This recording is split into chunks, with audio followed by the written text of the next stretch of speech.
97 F150. I had no tail lights slash parking lights, brake lights, turn signals.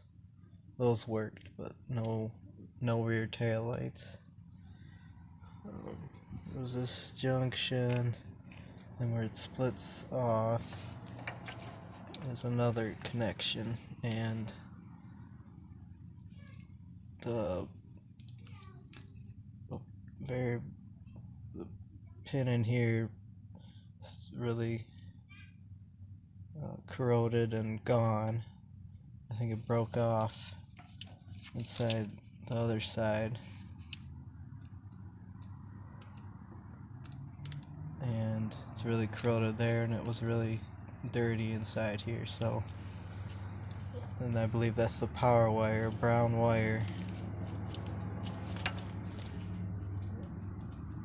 Brown wire.